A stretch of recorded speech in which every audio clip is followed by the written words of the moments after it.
I believe that most human beings are only living at about 40% of their capability. The mind has a governor, like a car. If you're driving a car and the car has a governor on it, the car may say 130 miles an hour, but the governor is set for 91. Once that governor sets in, you get to 91, that car starts doing this. The car wants to go. The car wants to go, but that fucking factory said, we're not going past 91. We have a factory, a nice governor in our brain, and it's a survival mechanism. It protects us from pain and suffering. The second we feel that shit, our mind says, oh no, this isn't fun. We should back off. We should sit down, find something more comfortable. And there's something about the mind. The mind has the tactical advantage over you at all times. At all times of your life, the mind has a tactical advantage over you. Why is that? It knows what you're afraid of. It knows your insecurities. It knows your deep, dark lies.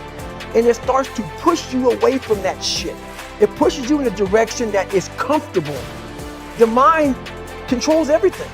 So what I realized was that when I was growing up and I was 300 pounds and I got all fat and I got all insecure, I realized that my mind kept taking me in this direction. When things got uncomfortable for me, when I was facing my insecurities, I was facing my fears, my mind said, oh no, we got a tactical advantage.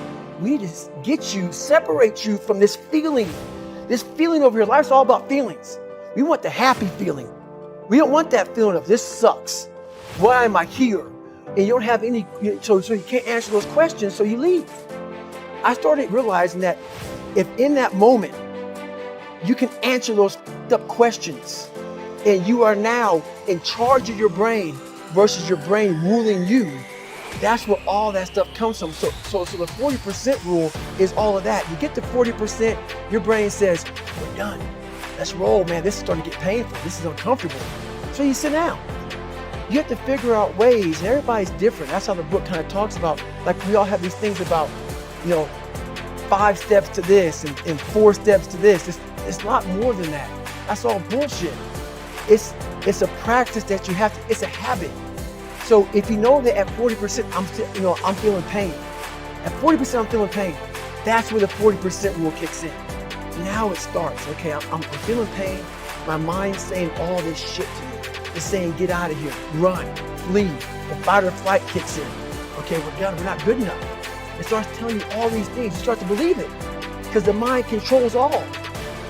This is the time when you have to gain control back in your mind. It's okay. Let me see if I can go 45%. And once you start giving yourself more and more hope and start realizing, okay, the mind starts to be, okay, what are you doing? We're supposed to be going right and you're going left. You start then controlling your mind. Start finding more in yourself. And then it goes from 40% to a lot further than that. But that's the start of it though. Get to the spot where your mind is saying stop. Wherever that is, you gotta get there first. And then that's when that shit starts to work for you. You gotta control yourself in that moment. So a lot of people can live with themselves.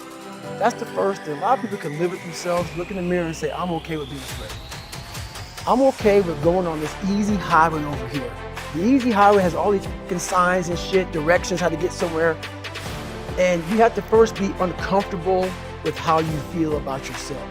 With that voice that a lot of us like to run away from, we all have it. We all have that voice that say, hey man, you're kind of wimping out right now. You're kind of being a little punk right now. But a lot of us say, okay, that's okay. It's okay to tell these little white lies to ourselves. So we first have to face the real you.